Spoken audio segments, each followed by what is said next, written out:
Welcome into Chicago Bears Now. I'm your host, Harrison Graham. Here's what's coming up on today's show. Could the Bears trade for Kadarius Toney? I've gotten a lot of DMs about it. Reports are that the Giants could be shopping him. We will explore that momentarily. Also, 10 free agents the Bears could sign before the NFL draft, which is here, guys, this Thursday, April 28th. So 10 players that the Bears could still go out and sign. All that and more is coming up. Plus, help us out. Subscribe to the channel. The boss has sat me down and said, hey, let's see if you can get 50 new subscribers on today's show. So I said, all right, bet. I think Bears fans show out on a daily basis anyway. So if you haven't subscribed already and want daily Chicago Bears videos, hit that sub button, prove my boss is wrong, and let's continue to grow this channel. All right, could the Bears trade for Toney? Let's start there, as obviously reports over the weekend surfaced that the Giants are open to trading last year's first-round pick. In Kadarius Toney, he did not attend voluntary minicamp for New York. There's just a lot of character question marks, lack of work ethic, problematic things. He's never been in any legal trouble, at least since he's been in the NFL, but, this is just the classic, hey, you had some off-field concerns as a rookie, new coaching staff comes in, Brian Dable has kind of indirectly said, yeah, we're looking for guys who want to be here. Doesn't sound like that Kadarius Toney was. Now, I'm going to need my producer Trace to help me out here, as Kadarius Toney was on Instagram here and said, you're going to hurt your own damn feelings trying to hurt mine. I don't give a bleep about anything. He put that on his IG story just a couple of days ago. So does he even want to play football? I don't know, man. The talent is there. There's no doubt about it. He's fast. He's explosive. He was getting, Tyreek Hill comps for a reason. Not that I think he can be that type of player, but he's really good after the catch. You can dump it off to him, and he can make things happen. He can go deep.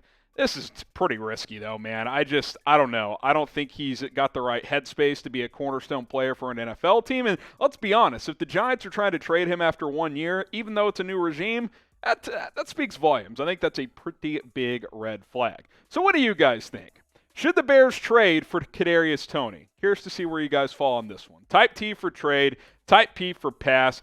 Get your votes in. It would be interesting because this is the guy the Giants drafted after trading down in the Justin Fields trade last year. It'd be kind of funny if the Bears ended up with both players. You look at Toney's season a year ago, played in 10 games, had a couple of injuries that cost him to miss some time.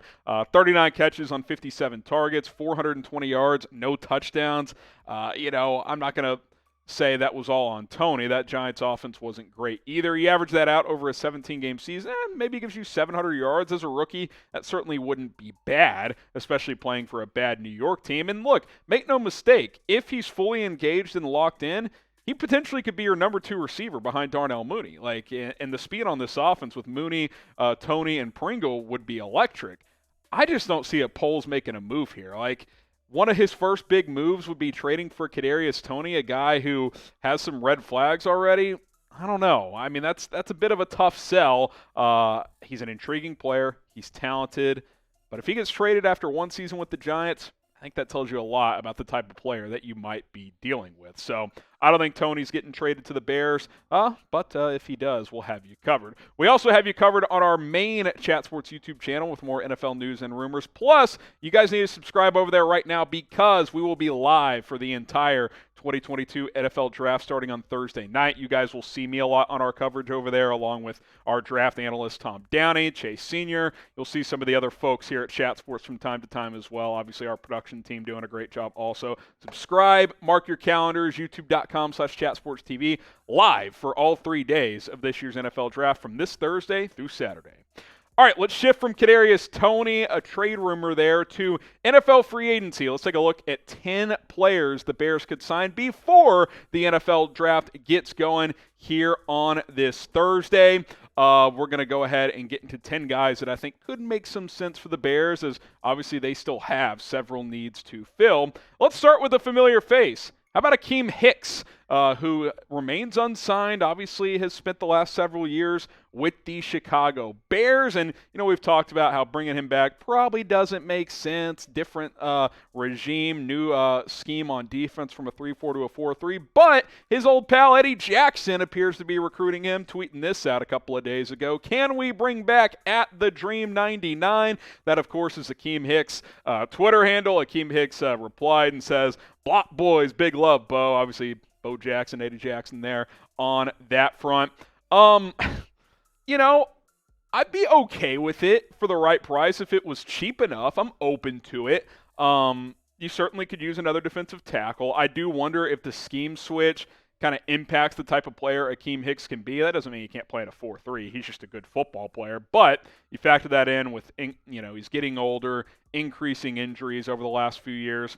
It would have to be a cheap deal. I mean, you're talking $3.5 million at most. I mean, I don't think you can give him $5, $6, $7 million to bring him back. But you put him into rotation with a guy like Justin Jones and, Kadarius Toney and some of these other guys, and okay, you could talk me into it if it is cheap. His old pal Eddie Jackson certainly wants him. Should the Bears re-sign Akiem Hicks? What do you guys think? Type Y for yes, type N for no.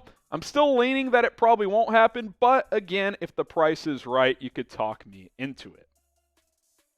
Let's go to the offensive line now. Eric Fisher, the tackle from the Indianapolis Colts, and I've been on this train for a few weeks now. I would sign Eric Fisher to a 1 or 2 year deal. Probably 1, but you could talk me into 2. He's a little bit older, early 30s there, and then plug him in at left tackle. We already saw the Bears at minicamp flip Larry Borom and Tevin Jenkins. I think Tevin Jenkins is going to start at right tackle. I'm just not convinced Larry Borom's going to start at left tackle. They already went out and signed Julian Davenport, a veteran tackle, for depth and security purposes. You don't want him starting either, but I think that signing does kind of signal that Larry Borom probably may not quite be ready to be a starter at this point in time. You bring in Fisher, a vet who can start for you on the offensive line, have Larry Borom be your swing tackle. I think that could make a lot of sense. How about Dwayne Brown as another option at the left tackle position?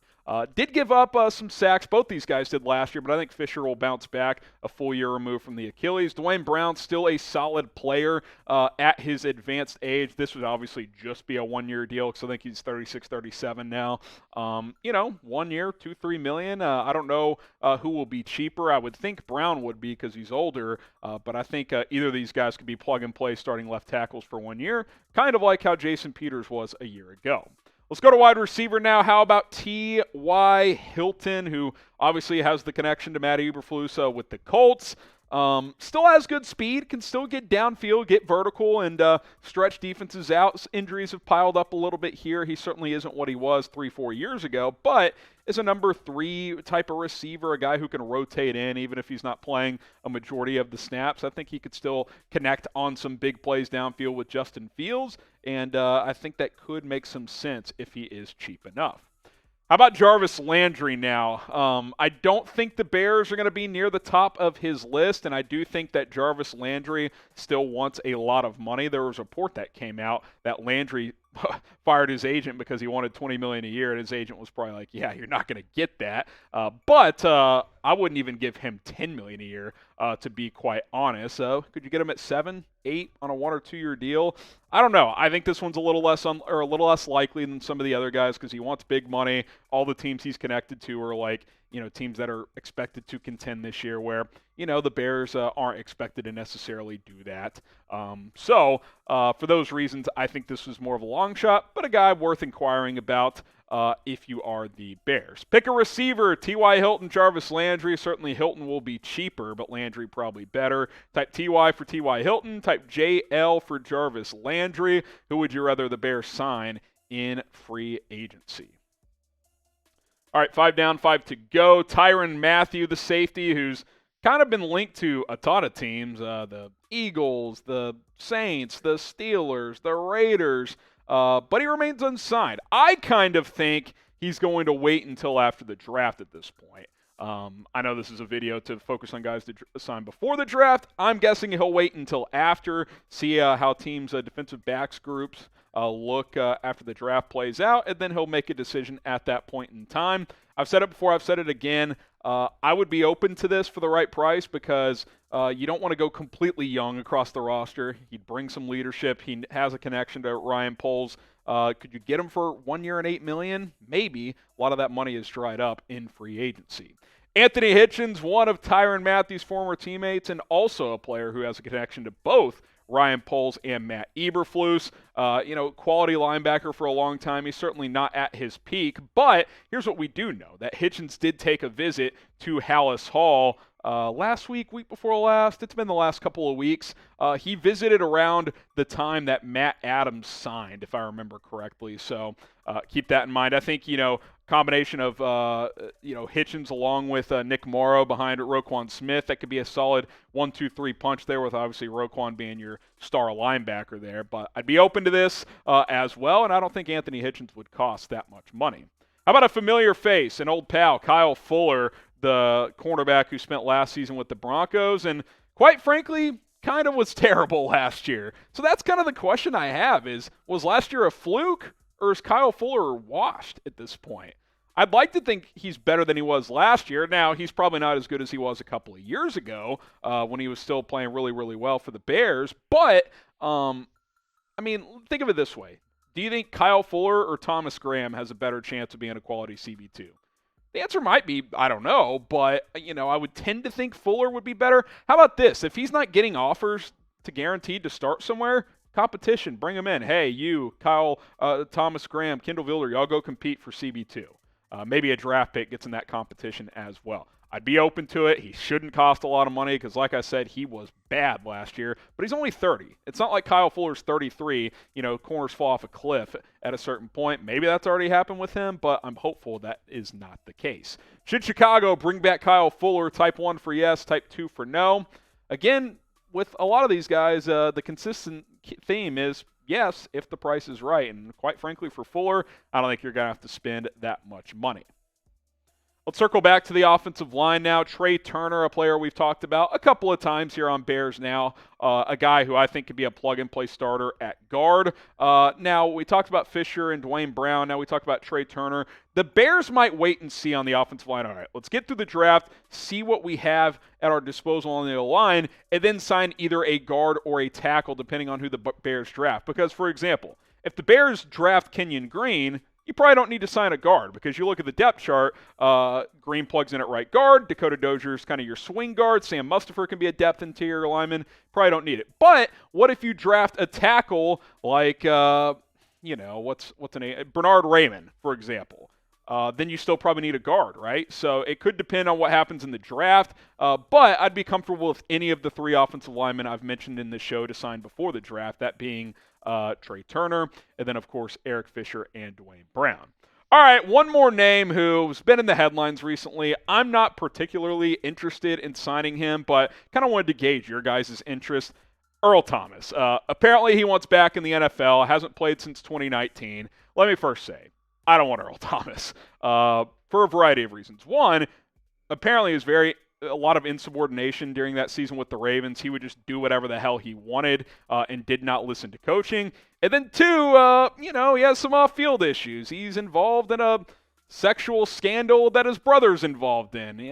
Dare I say an orgy? I don't know. I wasn't there, but that's a bit of a red flag as well. Obviously, you could use another safety. Now, Earl Thomas throughout his career has been more of a free safety. You've already got that in Eddie Jackson, so I don't know if you want to double up at the free safety position. You really wouldn't have a true strong safety. DHC, Dane Cruikshank, kind of, your safety 3 types. You could certainly use a true strong safety to start next to Jackson. Earl Thomas isn't that, but, we'll see if a team does have interest, and quite frankly, I'm curious what you guys think when it comes to Earl Thomas. All right, so there you go, 10 free agents the Bears could sign before the draft. What do you guys think? Name a player that the Bears should sign before the draft gets here on Thursday. Maybe I'm forgetting about somebody. There's certainly some other worthwhile names left in free agency. So let us know. Name a player that the Bears should go out and sign before the draft. All right, make sure you guys subscribe to the channel. We'll have another video tomorrow. And, hey, we just saw the Bulls lose. Tough one there. But, hey, we got Bears news and rumors on a daily basis here. So subscribe. Join the movement. We'll see you soon here on Bears Now.